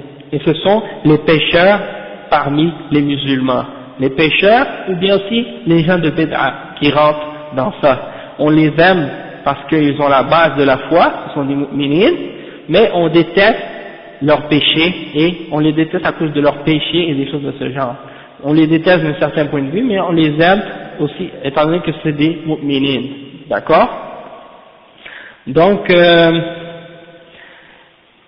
wa alaykum salam wa rahmatullah. Le prophète, le cheikh il dit, ومحبتهم تقتضي مناصحتهم والإنكار عليهم فلا يجوز السكوت على معاصيهم بل ينكر عليهم ويؤمرون بالمعروف وينهون عن المنكر وتقام عليهم الحدود والتعزيرات حتى يكفوا عن معاصيهم ويتوبوا من سيئاتهم ولكن لا يبغضون بغضا خالصا ويتبرأ منهم كما تقوله الخوارج في مرتكب الكبيرة وهي التي هي دون الشرك ولا يحبون ويوالون حبا وموالة خالصين كما تقوله المرجئة بل يعتدل في شأنهم على ما ذكرنا كما هو مذهب أهل السنة والجماعة. Donc le cheikh il dit que du fait qu'on les aime, ça implique qu'on doit leur donner le bon conseil, an-nasiha, hein, et on doit faire le inkar pour eux, c'est-à-dire quand on les voit faire un péché, on leur ordonne d'abandonner ce péché. Et on ne doit pas se taire au sujet de leur péché, et on doit dénoncer le mal qu'ils font. C'est-à-dire ça, toujours c'est par rapport aux gens qui font des péchés ouvertement, hein. C'est-à-dire qu'ils font des péchés ouvertement, on doit faire ça, on doit on doit les interdire, on doit leur donner an-nasiha. Et on doit leur interdire le mal qu'ils font, le péché qu'ils font. Et si on est dans un pays musulman et qu'il y a un dirigeant musulman qui applique les règles de la charia, eh bien on doit établir sur eux les punitions de l'islam à leur sujet, jusqu'à ce qu'ils abandonnent leur péché et qu'ils se repentent. ولكن لا يبغضون بغضا خالصا ويتبرأ منهم. Donc, mais par contre on ne doit pas les détester d'une haine totale et complète. Non, donc on ne doit pas les détester complètement comme on déteste le kafir par exemple. Il faut qu'il y ait une balance, parce que les khawarij et les mu'tazila, eux ils vont dire si quelqu'un fait un péché, un grand péché, il devient kafir. Donc il le déteste, celui qui fait des péchés, il le déteste, il se désavoue de lui et il le rejette complètement. Donc ça c'est un extrême de la part de ces gens-là. Donc on doit les aimer, et on doit les aimer tant qu'ils ne font pas de kufr et de shirk. Mais on doit pas, et on doit détester le péché et les choses qu'ils font qui sont contraires à l'islam, mais on ne doit pas les détester totalement et complètement comme les kuffars. Non plus on ne doit pas aller dans l'autre extrême comme les murji'ah par exemple, ceux qui disent que peu importe quel péché la personne peut faire ou le mal que la personne peut faire, tu dois les aimer complètement comme un bon croyant, comme si la personne était correcte dans l'islam.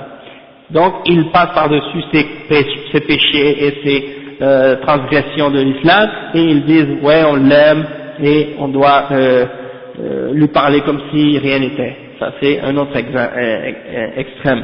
Donc il faut être équilibré dans cette question-là. Et puis il y a un autre livre que j'ai amené qui mentionne quelques petits détails à ce sujet-là qui sont un petit peu plus clairs. Et donc le cheikh il dit dans ce livre il dit al-mukhalifuna lit-tariq al-mustaqim يمكن تقسيمهم إلى الأقسام الآتية. Il dit les gens qui ont transgressé ou contredit le droit chemin, il est possible de les diviser de la façon suivante. Premièrement, al-mukhalifuna bi'tiqadihim wa af'alihim wa ha'ulai humul kuffar. Ceux qui ont contredit le droit chemin dans leurs croyances et leurs actions. Et ça, ce sont les kuffars. Ils ont contredit dans leurs croyances et dans leurs actions. Le deuxième, al-mukhalifuna fi i'tiqadihim duna af'alihim wa ha'ulai hum ahlul bid'ah al-i'tiqadiyah مثل فرق أهل الكلام ونحوهم ويدخل في عداد هؤلاء أهل النفاق. Il dit deuxièmement, ceux qui ont contredit dans leurs croyances et non dans leurs actions, et il dit ceux-là, ce sont les gens de bid'ah qui ont des bid'ah dans leurs croyances, comme par exemple certaines groupes de bid'ah, comme par exemple al-asha'ira et d'autres, comme al-mu'tazila ou d'autres. Et certains d'entre ces gens-là, leur bid'ah qu'ils ont dans leur aqidah peut les pousser parfois à avoir des contradictions également dans leurs actions, comme les khawarij et les murji'ah et d'autres, le fait qu'ils croient que le fait de faire des grands péchés les fait quitter de l'islam, ils croient que ceux qui font des grands péchés sortent de l'islam, donc ça les amène à faire le takfir et à tuer les musulmans. Donc ça c'est un exemple d'égarement. Mais également, donc ceux qui ont une contradiction dans leurs croyances et non dans leurs actions, souvent ça amène également à une contradiction également dans les actions plus tard. Mais on peut entrer également là-dedans les hypocrites. Parce que les hypocrites, ils ont une croyance autre que l'islam, mais ils montrent qu'ils font les actions de l'islam. Donc ça c'est une autre catégorie, c'est la deuxième catégorie. La troisième catégorie, c'est al-mukhalifuna fi af'alihim duna i'tiqadihim wa ha'ula'i yanqasimuna ila qismayn. Man takunu af'aluhum mukaffira liman yaf'aluha fa'ula'i kuffar wa in i'taqadu al-islam. ومن تكون أفعالهم لا تجب كفر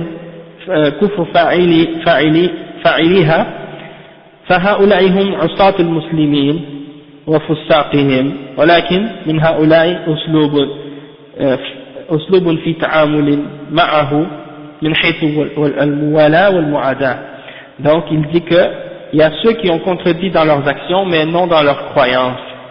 Et il y a deux catégories de ces gens-là, ceux qui ont des actions qui sont des actions qui les font sortir de l'islam, donc ceux-là, ils sont kuffars même s'ils se prétendent musulmans, et ceux qui ont des actions qui n'impliquent pas qu'ils sont kuffars, mais c'est-à-dire c'est des péchés, donc ceux-là, on doit agir avec eux selon al-muwala ou al-mu'ada, c'est-à-dire selon al-wala ou al-bara. Mais, comme on a dit tout à l'heure, ceux qui sont entre qui sont musulmans, mais qui font des péchés, on doit agir avec eux, on les aime pour la foi qu'ils ont en eux, mais on les déteste de notre point de vue à cause de leurs péchés. Puis le cheikh dit que également, il y a les mubtadi'a qui rentrent là-dedans, on doit également appliquer avec eux al-wala ou al-bara à leur sujet, et le cheikh il fait des distinctions entre, par exemple, il y a le mubtadi'a qui appelle à sa bid'a, il appelle les autres musulmans à suivre sa bid'a, et il y a un autre mubtadi', lui, il fait juste suivre, mais il n'est pas capable d'appeler les autres à suivre la bid'a avec lui. Donc, avec ces deux cas, avec ces deux genres de mubtadi', il y a une position. C'est-à-dire, pour le mubtadi' qui appelle à sa bid'a, il faut voir, si sa bid'a c'est une bid'a qui amène au kufr, alors dans ce cas-là, c'est sûr qu'avec lui, il faut agir d'une façon ferme et le couper complètement et avertir les musulmans contre lui, etc.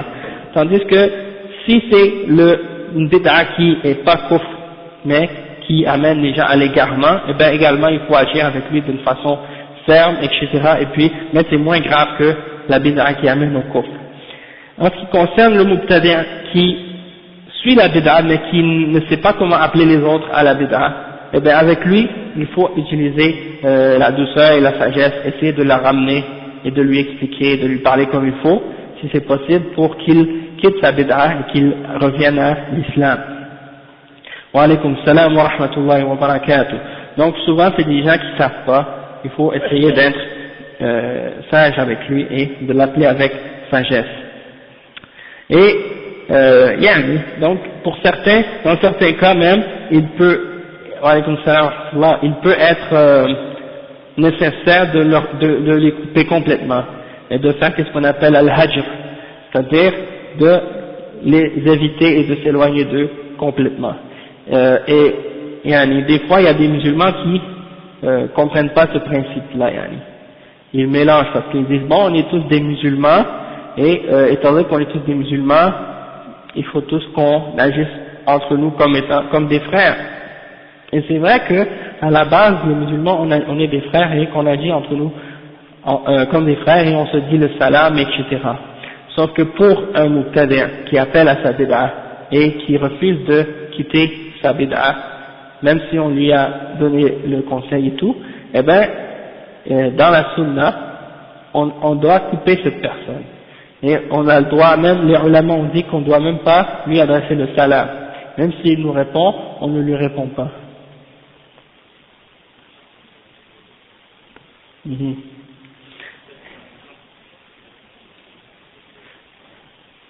Ouais, ok. C'est toute personne qui appelle une bid'a à une bid'a, comme par exemple, je te donne un exemple. Tu connais les ahbash, la secte des ahbash? Bon, tu vois ces gens-là, c'est des gens qui appellent clairement à une bid'a.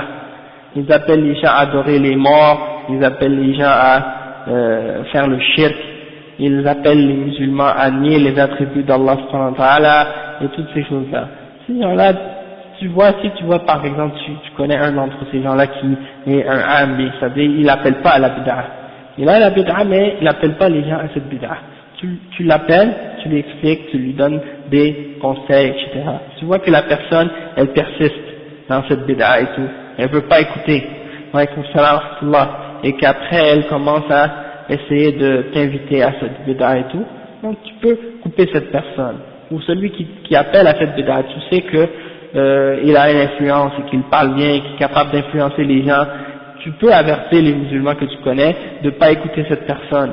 Ou si tu sais que par exemple dans ton quartier il y a une personne qui est un shia qui appelle les gens à se convertir à sa religion et qui appelle les musulmans à entrer avec lui dans sa bid'a, donc tu dois avertir les musulmans contre lui, ça si tu es capable.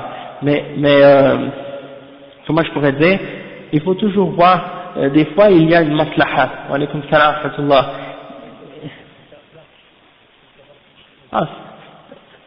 Approchez-vous un peu, Inch'Allah. Comme ça, il n'y aura pas personne dehors. Et pas trop non plus. Il faut laisser de la place. Oh, ouais. Ok, Inch'Allah. Donc, qu'est-ce que je voulais dire, c'est ça. C'est que, des fois, même quelqu'un qui fait des grands péchés également, tu peux devoir parfois couper cette personne. Et agir avec elle d'une façon un peu dure pour qu'elle revienne à l'islam. Pour qu'elle revienne, pas à l'islam, mais je veux dire parce que c'est un musulman, mais pour qu'elle revienne au droit chemin, pour qu'elle revienne à la pratique de qu'est-ce qu'elle fait pas. Mais si tu vois que le fait de, parce que par exemple, on est ici au Canada, d'accord, les gens qui suivent la vérité, les gens qui sont sur le droit chemin sont très peu. Et les gens d'égarement sont très nombreux. Donc tu dois utiliser quand même de la sagesse dans ta façon d'appliquer ça, parce que peut-être que le fait d'être dur avec la personne et de la couper complètement va l'encourager à s'en aller vers les gens d'égarement encore plus. Donc tu dois être capable d'analyser la situation pour voir quelle chose va amener le plus de bien et va éloigner le plus de mal. Toujours voir les choses en perspective, tu vois. Donc si tu vois que par exemple une personne, elle se laisse aller et elle se penche vers qu'est-ce qui est haram et qu'est-ce qui est pas bien, ou qu'elle s'éloigne des obligations, si tu penses que en coupant la personne, cette personne-là va sentir l'effet de ça, elle va se sentir mal et qu'elle va vouloir revenir au droit chemin, alors tu utilises avec cette personne-là cette méthode. Mais si tu crois que la personne, en l'ignorant puis en la coupant et en agissant comme ça avec elle, ça va avoir l'effet contraire, que la personne va s'éloigner encore plus de la vérité et va aller vers ceux qui vont l'encourager au mal, donc dans ce cas-là tu dois faire le contraire, c'est-à-dire tu dois essayer d'insister plus possible d'être avec cette personne-là et de l'amener vers le bien et de ne pas l'abandonner, hein. Donc essayer d'utiliser quand même une certaine sagesse dans la façon d'appliquer ces règles, hein. Donc c'est pas des règles qui sont comme clairement coupées, comme on dit, définies, mais c'est des questions d'ijtihad parfois, c'est-à-dire il faut utiliser son jugement pour être capable d'analyser puis voir laquelle des attitudes est la plus propice, là, elle va amener les meilleures conséquences pour ramener cette personne-là au droit chemin. Donc,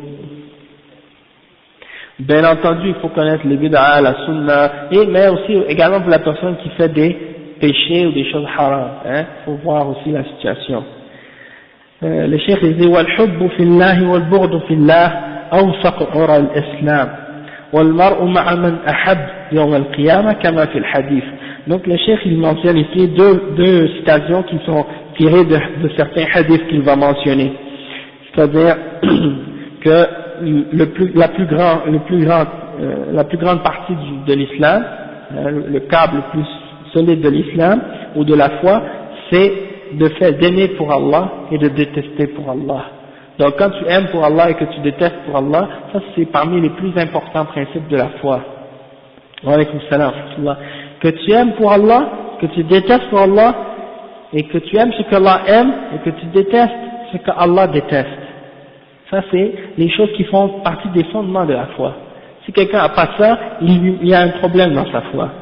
Et le cheikh il dit également wal mar'u ma'a man ahab. Et ça c'est une question qu'un sahab lui avait posée au prophète sallallahu alayhi wa sallam au sujet, je crois qu'il faisait pas tout ce qu'il faisait ce qu'il était capable de faire, mais il n'était pas il faisait pas beaucoup d'adoration ou des choses de ce genre.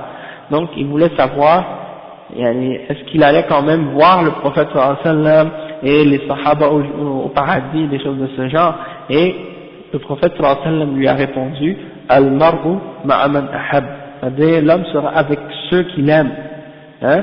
Donc si tu aimes les mu'minines et tu aimes être avec eux et tu aimes leur présence, etc., tu aimes les croyants, tu seras ressuscité avec eux et Inch'Allah au jugement dernier au paradis tu seras avec eux. Tandis que celui qui a son cœur avec les kuffars et qui aime les kuffars et qui aime la présence et la compagnie des kuffars, il sera avec les kuffars au jugement dernier, il sera ressuscité avec eux, hein. Celui qui aime par exemple les vedettes de cinéma ou qui aime les vedettes de kuffars parmi les gens qui sont célèbres parmi eux et que leur cœur est rempli d'amour pour ces gens-là, eh bien il sera ressuscité avec eux au jugement dernier. C'est pour ça que c'est très important de voir et de faire attention dans la question de al-wala wal-bara, qui on aime et avec qui on va être ressuscité, hein. Est-ce qu'on va être ressuscité avec le prophète sallallahu alayhi wa sallam, les sahaba, les tabi'in, les ulama, hein, et les grands de cette umma, Ibn Taymiyyah, Ahmad ibn Hanbal, hein, Ishaq ibn Rahouyah, les grands imams, hein. Imaginez, Inch'Allah, qu'on soit ressuscité au jugement dernier et qu'on est entouré de ces gens-là parmi les salihin. Ça c'est une grande ni'ma, si on peut arriver là. Donc même si on n'arrive pas là avec nos actions, on n'arrive pas à les atteindre par nos actions, mais peut-être, Inch'Allah, avec notre amour pour eux et notre sincérité, Inch'Allah, peut-être Allah nous placera avec eux au jugement dernier. Donc ça, c'est quelque chose qu'on doit essayer d'espérer, Inch'Allah, qu'on doit demander à Allah de mettre cet amour-là dans nos cœurs. Après le cheikh dit وقد تغير الوضع وصار غالب موالاة الناس ومعاداتهم لأجل الدنيا فمن كان عنده طمع من مطاعم الدنيا ولاه وإن كان عدوا لله ولرسوله ولدين المسلمين ومن لم يكن عنده طمع من مطامع الدنيا عدوه ولو كان وليا لله ولرسوله عند أدنى سبب وضايقوه واحتقروه.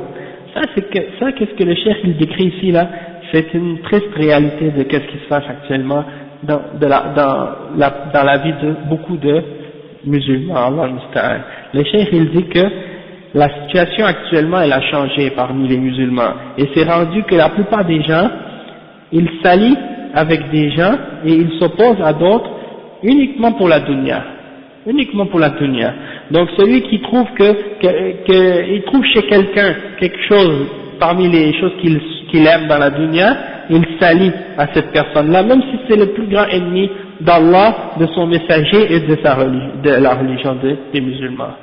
Tandis que s'il trouve quelqu'un chez qui il voit aucun intérêt de la dunya, eh bien, il va le détester et s'opposer à lui, même si c'est le plus grand allié, même si c'est le plus grand allié d'Allah et de son messager, pour n'importe quelle raison insignifiante, ils vont s'opposer à lui, ils vont lui rendre la vie dure et puis ils vont le mépriser.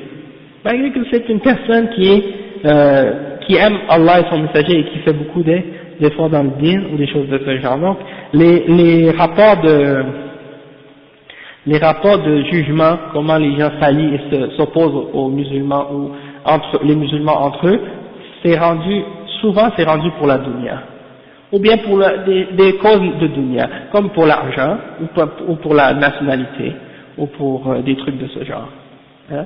Tu vas avoir par exemple deux musulmans qui viennent du même pays, ils se voient, ils se parlent, ils se saluent, etc., alors qu'un autre musulman est à côté d'un autre pays, autre que le pays de ces deux-là, et ils l'ignorent complètement alors qu'ils savent que c'est un musulman. Mais ça va pas leur venir à la tête que c'est un musulman, c'est parce que souvent c'est rendu que nos relations entre nous sont basées sur autre que sur l'islam, c'est basé sur des liens nationaux ou des liens d'intérêt ou des choses de la dunya, hein. Tu vas voir que c'est la situation qui se passe souvent entre les musulmans. Après le cheikh il dit وقد قال عبد الله بن عباس رضي الله عنهما من أحب في الله وأبغض في الله ووالى في الله وعادى في الله فإنما تنال ولاية الله بذلك وقد صارت عامة المؤاخاة الناس على أمر الدنيا وذلك لا يجدي على أهله شيئا رواه ابن جرير. Donc Ibn Jarir al-Tabari il a rapporté les paroles de Abdullah ibn Abbas radiyallahu anhu, qui est le grand sahabi, qui dit celui qui a aimé pour Allah et qui a détesté pour Allah et qui s'est allié et qui s'est opposé pour Allah subhanahu wa ta'ala, alors c'est par ça qu'il va avoir c'est par ce fait-là qu'il va être capable de se rapprocher d'Allah et de devenir Inch'Allah un wali, c'est-à-dire un allié d'Allah subhanahu wa ta'ala. Mais il dit que qu'est-ce qui est arrivé, c'est que la plupart des gens ils s'allient, ils s'unissent ou bien ils créent des liens de fraternité entre eux pour les choses de la dunya, hein? Et ça n'amène rien, ça va rien amener pour ces gens-là en réalité au jugement dernier, hein? Et juste une anecdote, une fois qu'il y a quelqu'un qui parlait de ça, il y a des organisations ou des groupes de gens qui font des fraternités, ils appellent ça des fraternités, ok? Et ces fraternités-là, c'est comme si c'est des fraternités à l'intérieur c'est-à-dire que c'est pas relié à l'islam, d'accord? Déjà entre musulmans on est des frères parce qu'Allah subhanahu wa ta'ala dit innamal mu'minuna ikhwa, les musulmans ne sont que des frères. Mais ces gens-là ils font d'autres fraternités qui sont en dehors de l'islam, et dans ces fraternités-là il y a des kuffars de toutes les religions et ils s'allient avec eux et ils se mettent en fraternité avec ces gens-là, hein? Et ils vont passer ces fraternités-là par-dessus la fraternité qu'ils ont avec les musulmans. Donc s'ils trouvent par exemple un de ces alliés-là qu'ils ont dans cette organisation-là qui a un problème et qu'il y a un musulman qui a un problème, ils vont venir en aide à cette personne-là qui est kafir avant de venir en aide aux musulmans. Hein, ça c'est un exemple de ces choses-là. Et ça c'est contraire à l'islam, c'est contraire à al-wala wal-bara. C'est le fait de mettre la fraternité des kuffars, le fait de s'allier aux kuffars et de prendre les kuffars pour alliés et de les mettre au-dessus des mu'minin. Donc al-wala wal-bara, qu'est-ce que ça implique? Ça implique que si ton frère est en difficulté, tu le passes en premier et tu l'aimes et tu essaies de l'aider avant d'aider n'importe qui d'autre, hein? Donc c'est ça le principal, c'est d'aimer les musulmans et de les faire passer avant toute autre personne en dehors de l'islam, hein? Mais il y a des gens comme ça qui font partie de ces organisations-là, que ce soit des associations de la dunya, comme par exemple, je sais pas si c'est la franc-maçonnerie ou d'autres formes de fraternité que ces gens-là suivent, ou même il y a des tariqa soufiyya qui, par exemple, ils vont dire, bon, si cette personne-là est dans notre tariqa, on va lui donner précédence sur un autre musulman qui n'est pas dans notre tariqa. Ça c'est des gens d'égarement, hein. Et dans le mariage aussi, on peut voir des choses comme ça. Et si on parle de mariage, on peut voir, il y a beaucoup d'exemples d'extrémisme là-dedans. Tu vas voir, par exemple, souvent, comme les critères que les gens établissent pour décider à qui on donne une femme en mariage et à qui on ne donne pas, et tu mets ces critères-là, et tu les mets en parallèle avec l'islam, et tu vois que ça n'a rien du tout à voir avec les règles de l'islam. C'est-à-dire, on dirait que quand on parle de questions de mariage pour certains musulmans, c'est uniquement les choses de la dunya qui ont précédence. Ouais, c'est ça, c'est uniquement business, yani. Donc ah oui c'est vrai, Hamza. Non. Exactement. Non. C'est Ibn Abbas, parce que Ibn Abbas c'était un des plus jeunes parmi les Sahaba, et il a vécu très longtemps. Donc, c'est possible qu'à son époque, vers la fin de sa vie, qu'il ait commencé à voir des manifestations de ces choses-là. C'est possible que ça ait commencé à exister. Mais c'est juste pour nous dire dans ce cas-là que si c'était comme ça à son époque à lui, alors imaginez aujourd'hui notre situation à nous, c'est encore pire. Hein? C'est encore pire que la situation de l'époque de Ibn Abbas. Et ça, c'est des choses qu'on retrouve souvent dans les paroles des salafs. Des fois, ils disent des choses qui décrivent la réalité de leur situation à leur époque, et quand on met ça et on compare avec aujourd'hui, on dit mais si c'était le cas à leur époque, imaginons aujourd'hui, c'est encore plus grave. Hein. Après le cheikh il dit وعن أبي هريرة رضي الله عنه قال رسول الله صلى الله عليه وسلم إن الله تعالى قال من عادى لي وليا فقد آذنته بالحرب الحديث رواه البخاري. Donc le cheikh il dit que selon Abi Huraira رضي الله عنه qu'il a dit, que le prophète sallallahu alayhi wa sallam a dit, que Allah subhanahu wa ta'ala a dit, celui qui s'oppose à un de mes alliés, alors je lui déclare la guerre. Je lui déclare la guerre. Donc toute personne qui s'oppose à un mu'min, à un croyant, à un musulman, eh bien Allah subhanahu wa ta'ala lui déclare la guerre. Et le cheikh il dit وَأَشَدُّ النَّاسِ مُحَارَبَةً لِلَّهِ من عادى أصحاب رسول الله صلى الله عليه وسلم وسبهم وتنقصهم وقال تعالى وقد قال صلى الله عليه وسلم الله في أصحابي لا تتخذوهم غرضا من بعدي فمن آذاهم فقد آذاني ومن آذاني فقد آذى الله ومن آذى الله يوشك أن يأخذه أخرجه الترمذي وغيره. وقد صارت المعاداة للصحابة وسبهم دينا وعقيدة عند الطوائف الضالة نعوذ بالله من غضبه وأليم عقابه نسأله العفو والعافية. Donc le cheikh il dit que les gens qui combattent plus Allah et son messager, ce sont ceux qui s'opposent aux Sahaba. Ceux qui s'opposent aux Sahaba et qui les insultent et qui les dénigrent. Hein? Le prophète sallallahu alayhi wa sallam a dit de ne pas insulter les Sahaba, et que si quelqu'un leur fait du mal ou parle en mal d'eux, mais c'est comme si il parle en mal de lui. Et celui qui parle en mal de lui, c'est-à-dire en mal du prophète sallallahu alayhi wa sallam, c'est comme s'il fait du mal, il parle en mal de Allah subhanahu wa ta'ala. Et celui qui fait du mal ou qui parle en mal d'Allah subhanahu wa ta'ala, eh bien Allah subhanahu wa ta'ala risque de l'attraper, de le prendre durement. Et ça c'est rapporté par At-Tirmidhi. Et il dit que la plupart il y a beaucoup de groupes de gens de Dalal aujourd'hui qui ont pris comme des principes dans leur religion qu'il faut insulter les Sahaba et qu'il faut les détester et les dénigrer. Comme par exemple Ar-Rafida, les Shia, Ar-Rafida, ils ont fait des principes dans leur religion qu'il faut insulter les Sahaba et les femmes du prophète sallallahu alayhi wa sallam. Et ça fait partie de leur religion. Comme les Shia, Ar-Rafida, ils insultent Abu Bakr et Omar, et ils insultent les femmes du prophète sallallahu alayhi wa sallam. Et ça fait partie de leur principe fondamental dans leur religion. Parce que pour eux, quand le prophète sallallahu alayhi wa sallam est mort, tous les Sahaba sont devenus des kuffars, excepté 3 ou 4 ou 5.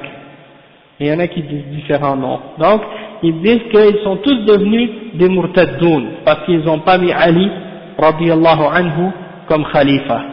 Donc, pour eux, c'est un acte de kufr qu'ils ont fait.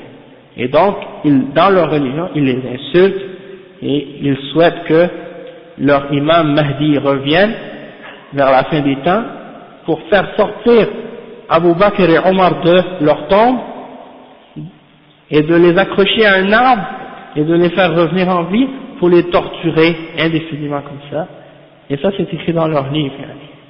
Donc ils ont des livres où ils ont rapporté leurs mensonges là. Comme Usul al-Kafi et d'autres livres comme ça, c'est leurs livres fondaments. Usul al-Kafi et tout. Ça y est? Donc on va s'arrêter ici et puis on va continuer la semaine prochaine. Donc on a fini al-Wala wal-Bara et la semaine prochaine on va faire Tahdir min al-Bid'a, Inch'Allah. Wayakum Inch'Allah, min al-Bid'a, l'avertissement contre les innovations. Donc on va arrêter ici. Subhanakallah wa bihamdik, ashhadu an la ilaha illa anta, astaghfiruka wa atubu ilayk.